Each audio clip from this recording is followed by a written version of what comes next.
yet powerful motion equation. So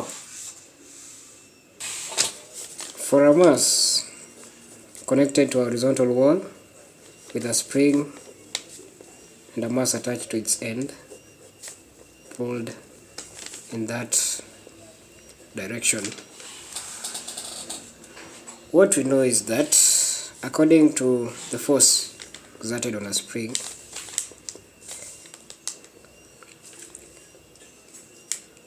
the extension of the spring, which is in this case x from the mean position, multiplied by the spring constant k, gives us the force. But this force is applied in the negative side opposite to the stretching force of the spring. That is why we put a negative sign, negative k x. This negative sign denotes that this force is a restoring force which acts in the opposite direction to the force applied on the spring. So first thing first, F is equal to negative kx. From Newton's first law of motion, we know that force is given by mass times acceleration. From calculus, acceleration is the second derivative of distance or displacement, which is given by d squared x all over dt squared. Now, replacing this in Newton's second law of motion, we get that force is equal to mass times d squared x all over dt squared. Now substituting this to this, now we replace our force applied with that of the restoring force of the spring. We get that the mass d squared x all over dt squared is given by negative k x, which is the restoring force of the spring. Components to one side such that m d squared x all over dt gives us plus kx is equal to 0. Now this is the differential equation.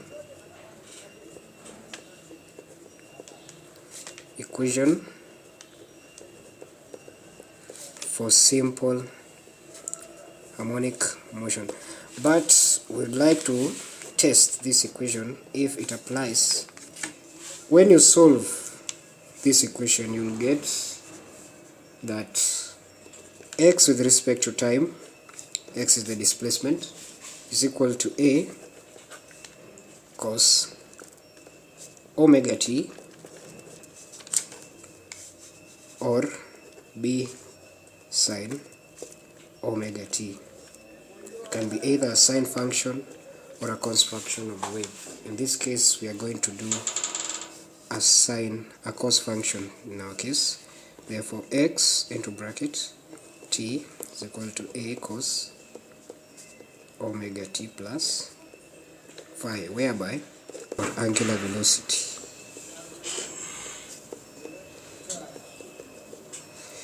and phi is the phase constant or phase angle. So simple harmonic motion given by A is equal to A cos omega t plus phi, where A is the amplitude,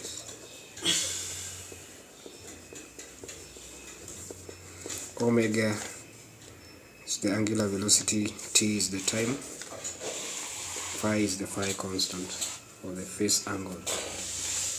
Now, if we differentiate x with respect to t, we get velocity, which is v with respect to t is equal to, it is given by d x over dt, which when you integrate this or you differentiate the cos function of the wave, the constant in this equation is omega. Therefore, you multiply the whole equation by the constant, then when you differentiate cos, you get what? You get a sign. Yes, negative omega, negative sign, into bracket the whole equation, omega t plus phi. So multiplying the whole equation, we get that negative omega, negative a omega sine into bracket omega t plus phi. When we further differentiate the second differential equation, it will give us acceleration. Therefore, acceleration with respect to time is the second derivative of displacement, which is the first derivative of velocity, which is equal to d v over dt, which is equal to dx d squared x over dt. It's given by, now as we said in the first place, you take the part which is constant, which in our case is the angular velocity, you multiply by the whole equation, then differentiate the sine function, you'll get a cosine function. Therefore, this part will be a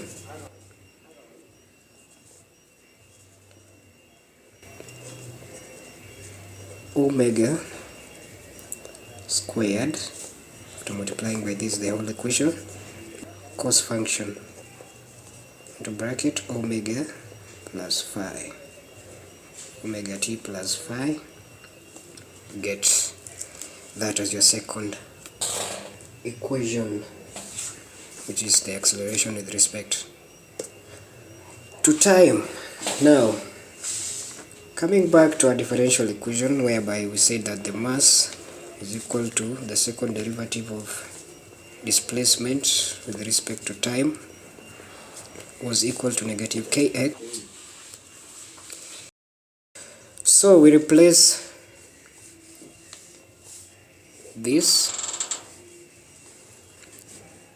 and this into the differential equation.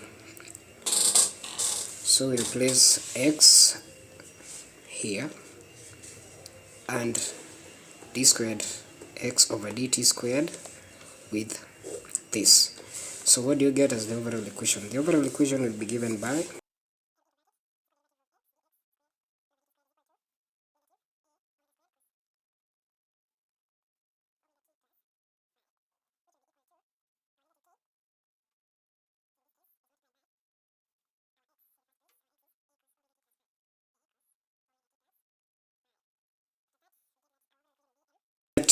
we get that our overall equation will be m negative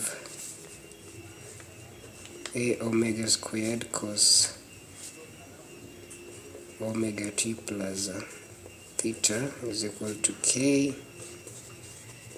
negative k a cos omega t plus phi. Now you can see the common factors. Cos omega t plus phi is common on both sides, therefore we can cancel them out.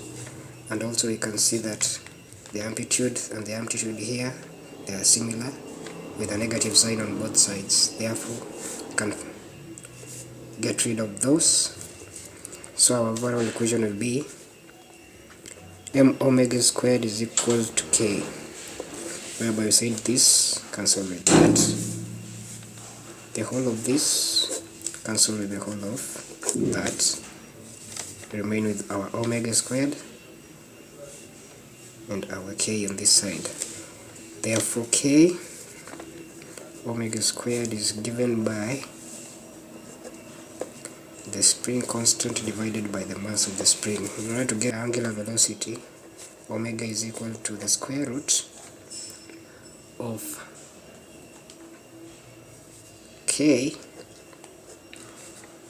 over the mass of the spring, or the mass on the spring. So that is how you get to solve the equation. In the mass on a horizontal spring, in this figure over here, has a value of 0.8 kilograms, and it was observed to be 0.4 meters further from the wall than at the equilibrium position, and moving away from the wall with a velocity of 0.5 meters per second. Obtain an expression for the displacement of the mass in the form of x is equal to a cosine omega t plus phi, obtaining the numerical values for a, omega, and phi. Now,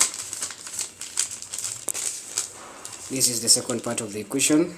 We've been told to express in the form of x is equal to a cos omega t plus phi, and obtain the numerical values for a is equal to omega and phi. We've been told that the spring is connected to the wall in that motion and is being pulled with this mass m, which is 0.8 kilograms, experiencing velocity v, which is 0.5 meters per second, and also at the same time been told that the spring constant K of the spring is equal to 180 newtons per meter. So after getting a visual image of that description, we've been told at this point the time is 0. So it has shifted a distance of 0.4.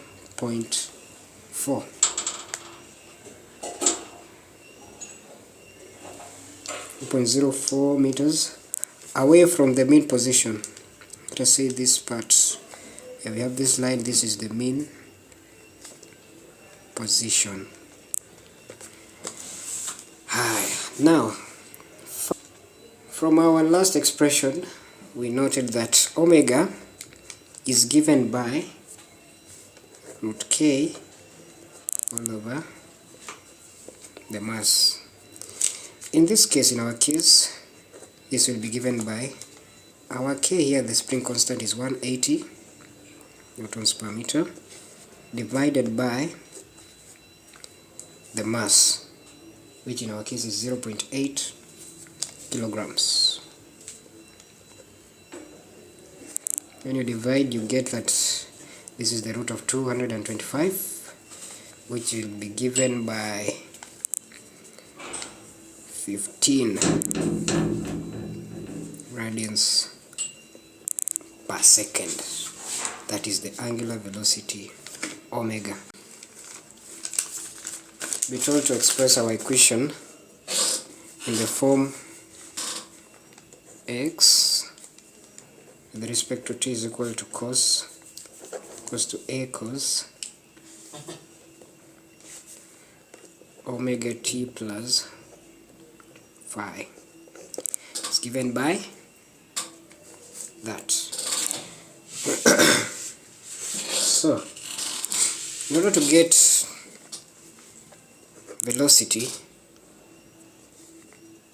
with respect to time, we get the first derivative of x, which will be dv or dx all over dt, which will be d to bracket our whole equation a cos omega t plus phi. divided by dt. After differentiating this, we get v with respect to t is equal to z multiplied with the constant. Take this outside, then you find the cos.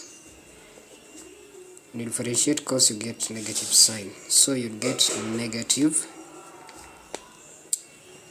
a omega sine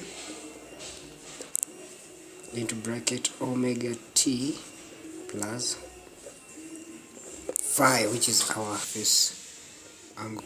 Going to our second part of the question. Phi is given by, for the velocity, we're told at a time our velocity v naught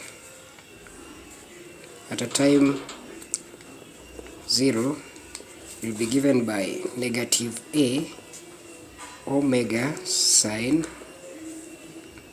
to bracket omega, here we'll put 0 plus phi. As you notice here, our v, which is our velocity, will be given by negative a omega sine phi. Why is it so? Because omega times 0 is get 0, therefore that one will be a 0. In that case, we get only phi as our only value over there. So v is equal to negative a sine phi.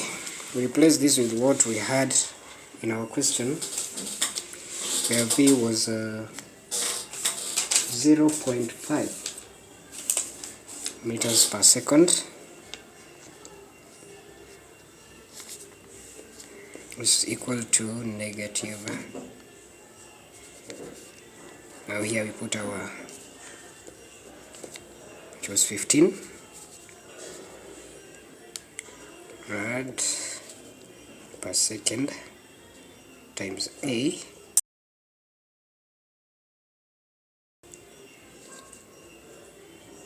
sine. If you notice, in our first equation x, where we expressed x in terms of a cos omega t plus phi,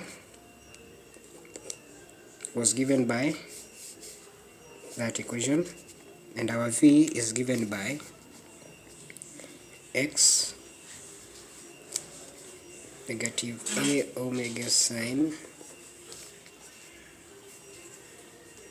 plus phi.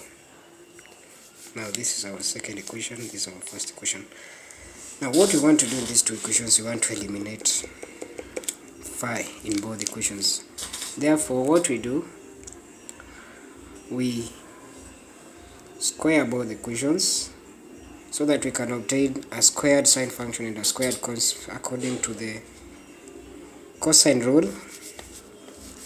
We know that 1 or sine squared theta plus cos squared theta is equal to 1. Now we want to form these two, that we can eliminate this and get an expression as that. So what we do, we square this, we get x squared is equal to a squared cos squared. Remember, our t is 0, therefore in this equation this will get out, we get cos squared phi. And in our second equation, v is equal to, now v squared, square this, what do you get? You get a omega squared sine squared phi, which in this case we can simplify these such that get that our v squared all over omega squared is equal to a squared sine squared phi. Up to that point, we add now the two equations, whereby we have x squared plus v squared over omega squared is equal to a squared cos squared phi all over now plus a squared sine squared phi. As you can see, a is common on both sides, you can factor it out. So here you get a squared into bracket cos squared phi plus sine squared phi is equal to x squared plus v squared all over omega squared. Now, as we know, cos squared plus sine squared is equal to 1. Therefore, x squared plus v squared all over omega squared is equal to a squared times 1. Substituting our values for x, v, and omega, we can get our value for the amplitude, which will be 0.04 meters, which was displacement squared, plus our velocity here 0.5 meters per second squared, divided by omega, which is 15 radians per second squared. After calculating that, you get 2.71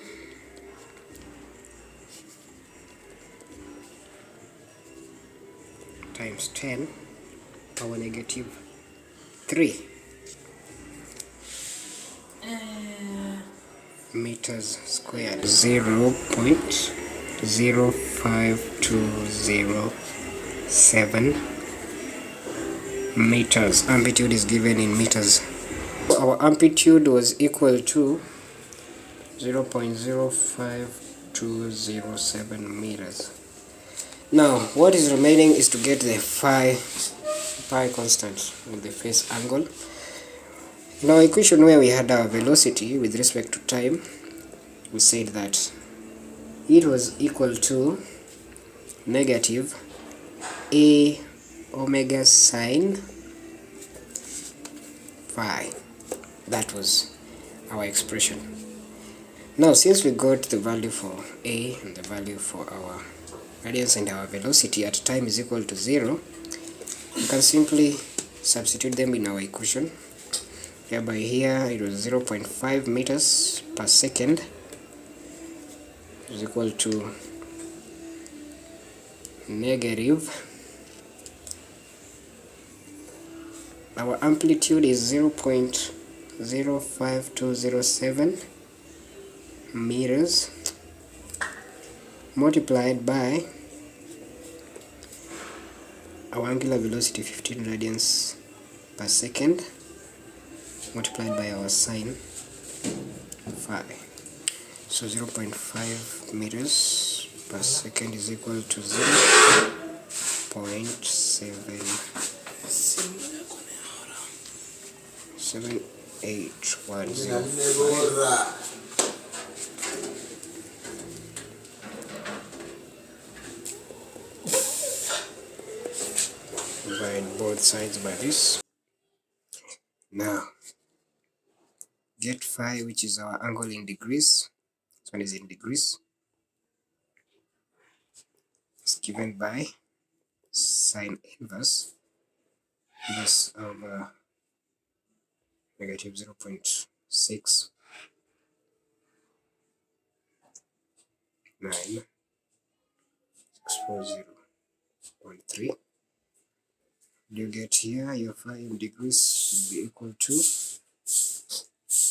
the sine inverse of the answer. So sine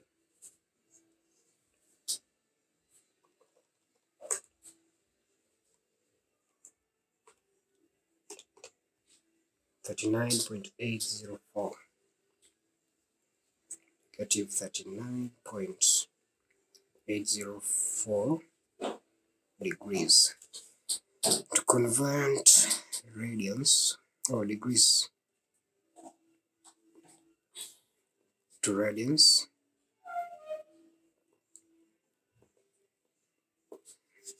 you simply multiply the angle in degrees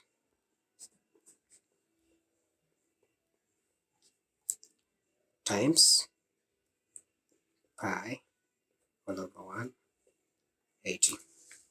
So in this case, negative 39.804 degrees multiplied by pi all over 180. So pi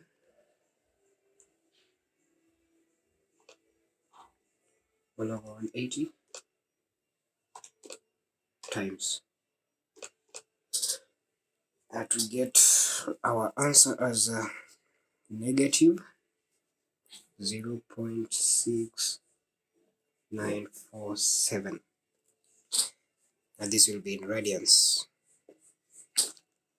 So our overall equation, which is in the form x with respect to t, is equal to a cos omega t plus phi, will be given by now x t. Now our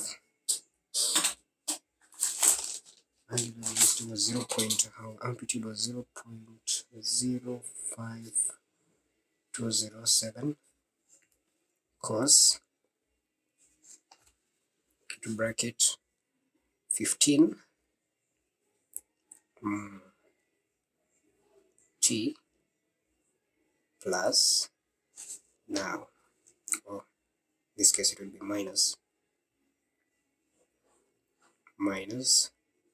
0.6947 radians. That is how you solve that question. Thank you. Like, share, subscribe for more.